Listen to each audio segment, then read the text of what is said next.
Zhaniya Aubakirova presents a series of discussions about the place of Qazaq culture in the global world.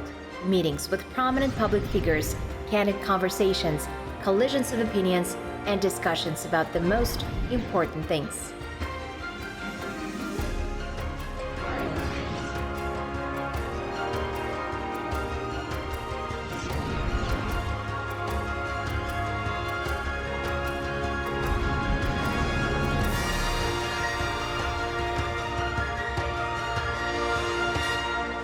Hello, dear friends. Today we'll be talking to David Mashuri. I wanted to invite David Mashuri for quite some time now because I've always admired his extraordinary personality. I find his arguments on corporate culture, the main focus of his work, very compelling and relatable. They're closely intertwined with the things we do in art and culture. Also, I genuinely believe that although David is not directly related to cultural activities, he's the exact person who can be called a man of culture. Hello, David. Hello, Zhaniya.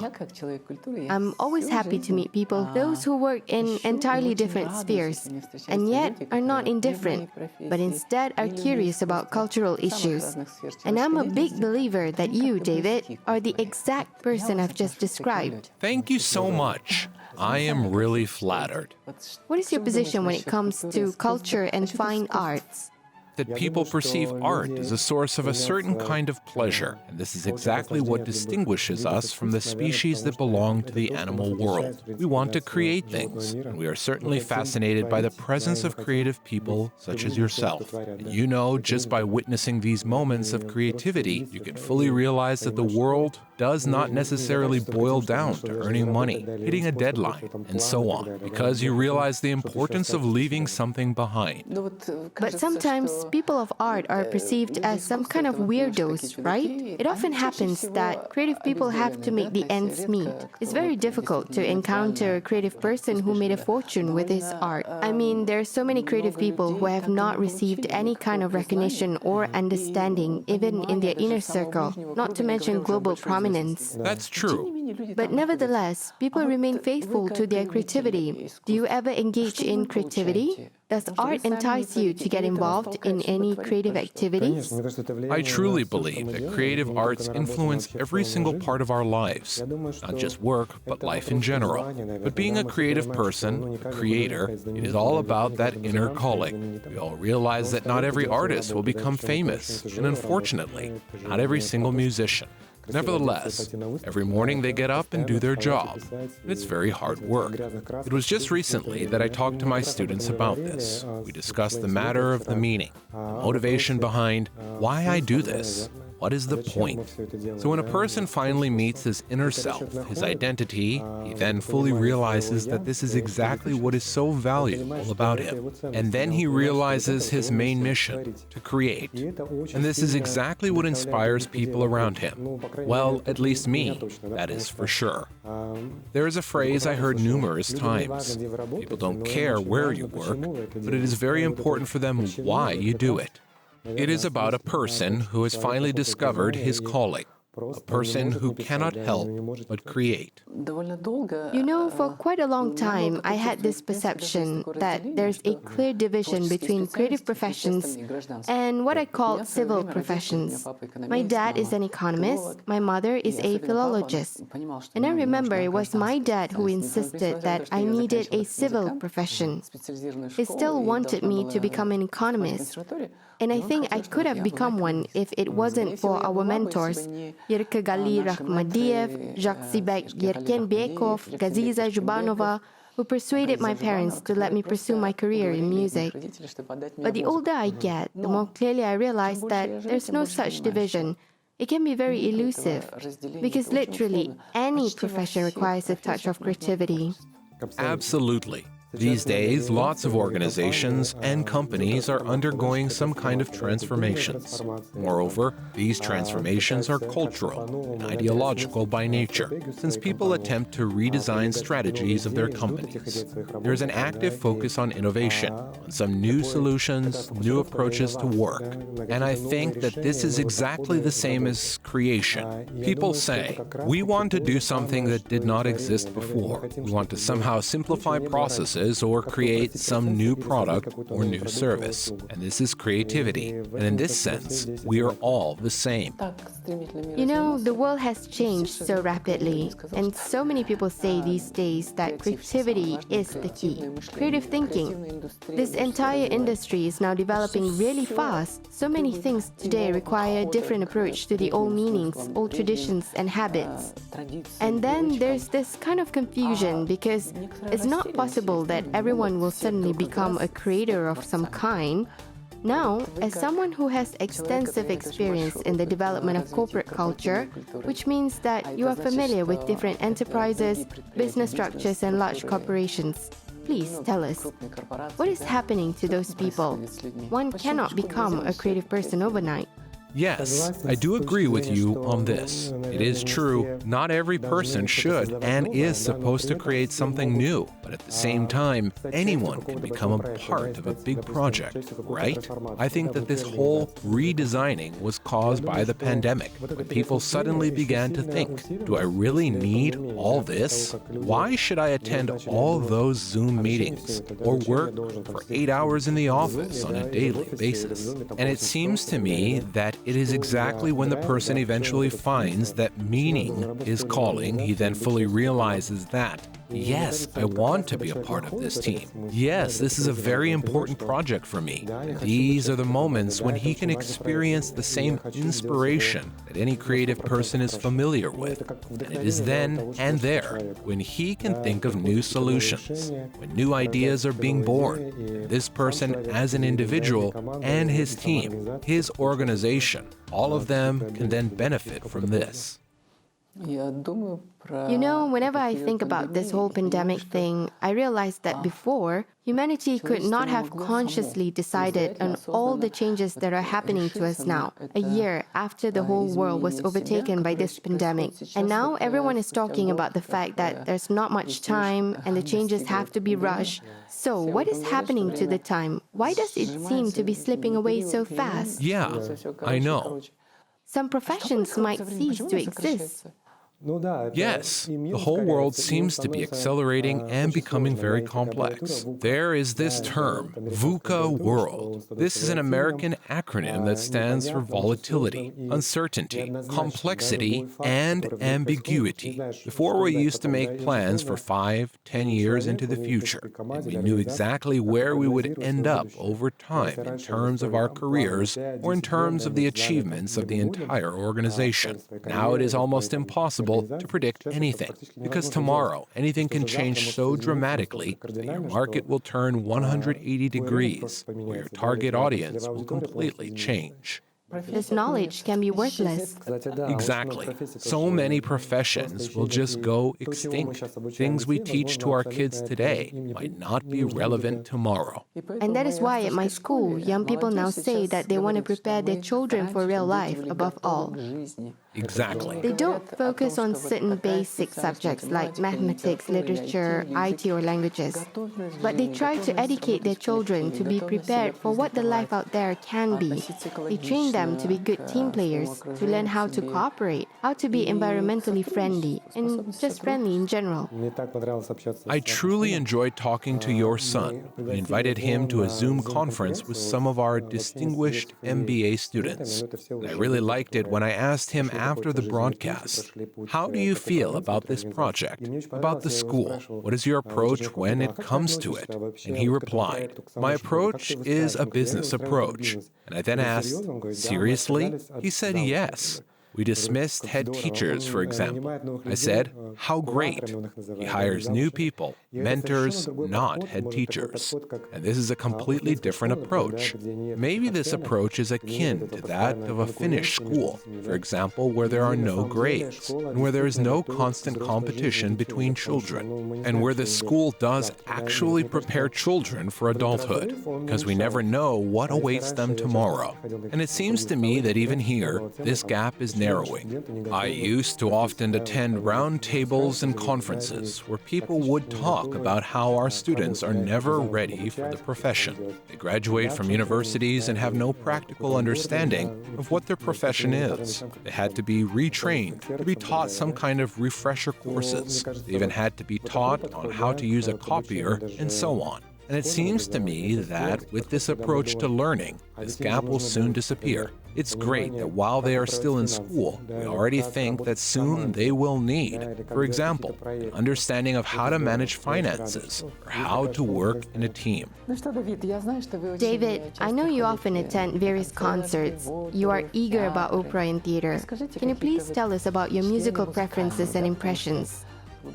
After all, you have attended our festivals of contemporary music and Baroque and Kazakh music, where we tried some new approaches. And I know that you're a big fan of jazz, like any well-educated person in general. Tell us how you feel when you are exposed to good music.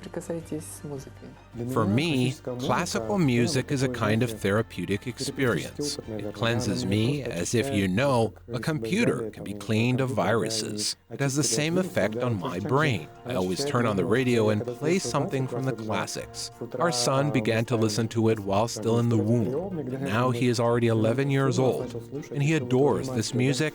We would only listen to classical music whenever we are in our car. This is amazing.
I feel like classical music possesses certain harmony, maybe an intellectual footprint of those people who created it. I guess that's why it turns into a classic. That's why it's timeless. While jazz is something a little bit mischievous and still very creative, especially when you realize that these people actually learned a great deal about music in order to jam so effortlessly and play so virtuosely and improvise on the go. Whenever I see people who talk so enthusiastically about jazz, who love it and prefer it over other genres, I think, why weren't we, classical musicians, taught in this freedom? And sometimes I dream that I play jazz. You have to try it then. Yes, and I sometimes want to wake up and go to the piano to play jazz. However, I don't have that kind of skill. Improvisation is not an easy thing. It's a kind of skill that one has to master over time. Musical systems all over the world are changing now, and it is good. People understand that a musician cannot play only one instrument. He must be able to play several instruments. He shouldn't limit himself and be a silent musician. He should be an author of programs, an educator. He should be able to play not only solo, but also in ensemble with orchestras. Try different genres. He must know the folk music of his people and the world. This leads to thinking that a lot must be changed in the education system. Unfortunately, I have lived in a rather conservative system for a very long time, but through project activities, we tried to somehow fight it. Composers were given a task to come up with a piece for a symphony orchestra using only Kazakh national instruments. Great! For example, our latest project, Samgao. The best musicians of the classical genre, folk genre, and pop music participated together at the same time. And it turned out that we were all talking about the same thing, and we all strived to collaborate with each other for a long time. We just didn't have the courage to unite. It seems to me that the world is changing, and along with it, we are changing too. Young musicians especially set the tone. Together with them, we also become more courageous and believe more in ourselves.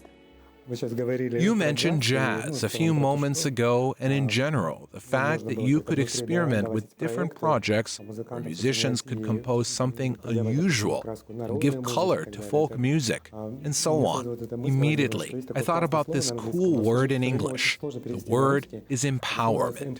Empowerment means giving power to those groups of people who did not have it before. This word is so difficult to translate. In our company, it is translated as trust or courage. But empowerment is actually such a thing when, first of all, you take on this responsibility and courage, and you say, I can do it. I make this decision, even if it's a completely new, creative idea. And in the same way, you can also give another person this right to do something. I will see how it is going to end. This is so great. This reminds me of Expo. We performed there. Our first concert gathered a modest audience, and the audience at the second gig was a little bit bigger. And at our third concert, the space was full of people. But what made that concert so impressive? The fact that I decided that this concert must involve young people. I decided that everything will be done solely based on their ideas. We had so many different things there. Young people had a blast, and that's why the concert was so impressive. Awesome. Because, for sure, the Expo was visited by the younger generation. A wonderful example of empowerment. And you reminded me of it.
David, we are talking about culture, about creative projects, and I know that you initiated such a project.